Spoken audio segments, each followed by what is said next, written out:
early mentor to Sir Isaiah Berlin. This recollection led me to jump to an all too obvious conclusion. Yoram is one of Berlin's foxes. He's definitely not a hedgehog, certainly not one of the new natural law scholars who view the world through the simple lens of the law of economics. So I set out to elaborate this fox-like characteristic. He looks a lot like a fox. His smile, sly smile, his inquisitive eyes, his nimbleness. Think of Renard the fox, and you have a lot of Yoram. But even as I set out on this comparison, I had two reservations. Others of these sessions are better able to assess his fox-like qualities than I. Second, I realized that I had not done due diligence. There are more animals in the academic zoo than are found in Berlin's menagerie. So I set out to tour the academic zoo. In addition to viewing the hedgehog and the fox, here are some of the other creatures I observed, and I'll skip through only some of them. The ass. Academia is filled with them, but whatever Yoram is not an ass. The moose. When disturbed, moose bellow and bluff. When threatened, they charge. We all know these types of faculties. Yoram is not one of them. He's unperturbable. The peacock. They preen and reveal their fine, fancy feathers, trying to deflect attention from their pea-sized brains. But Yoram's brain, well, maybe sometimes, but certainly no pea-sized brain. The rooster, they puff up and strut about, filled with sound and fury. Definitely not Yoram. He neither struts nor puffs up. If anything, he tries to trip up and deflate. The water buffalo, whatever he does, Yoram does not blunder about it. And the weasel, like the fox, the weasel is cunning, but it remains nearly invisible as it slinks about. In contrast, everyone knows when Yoram is in the room, and they wait apprehensively for his turn at the podium. As I ended this tour, I was about to conclude that Yoram is indeed most like a fox. Then I realized that I had overlooked one more creature in the zoo who are not so easily confined to cages. They flit about everywhere. You can't avoid them, even as you cannot pin them down. I asked myself, is perchance Yoram a fly?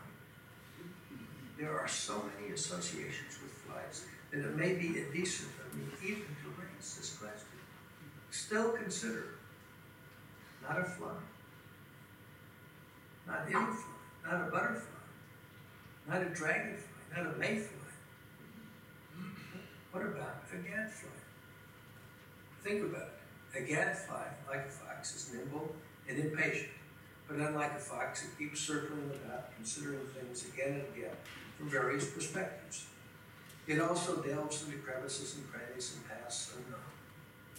And it keeps buzzing around one's head so as not to be interrupted.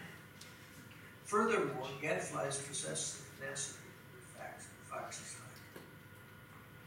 Counterintuitively, a gadfly also possesses a charisma that other academic animals, including the fox, lack.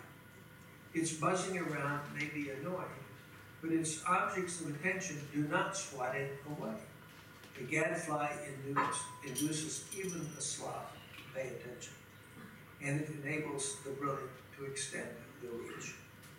Consider also, the academic gadfly may have any number of publications and citations and references, but a true measure of a gadfly's gadflyness is probably the frequency with which the gadfly is thanked in authors' acknowledgments. On this measure, Yoram is high. Indeed, I wouldn't be surprised if he tops the list.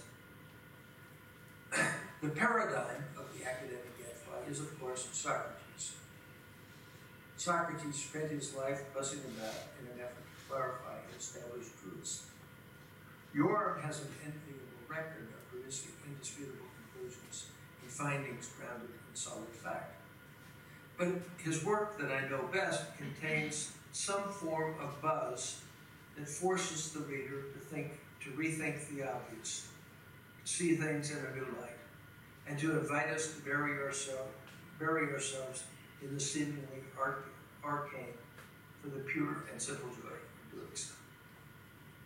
I doubt that Yoram has ever produced the definitive account of anything. My caveat, of course, is his recent work on the Israeli Declaration of Independence. But certainly, his gadfly-like work has enriched the scholarship of those present today and countless others on at least 3 continents. A few years ago, I was in Athens and spent a quiet hour early one morning sitting in a newly opened section of the old city, and more particularly in an area where Socrates is said to have been imprisoned and tried. I conjured up his devoted followers gathered around him at this site, trying to dissuade him from going to trial and then from drinking the hemlock. Today, we put our gadfly not in a dock, but on a pedestal, and we urge him to drink up because we share the same cup with him. It is the cup of joy and privilege, and lifted in honor of its success and our own good fortune of having him as a friend and as a colleague. Yoram, it's been an honor to address you on this occasion. I thank you for being my gadfly, and I thank the organizers of these sessions who also recognize their good fortune to have you as a friend and colleague.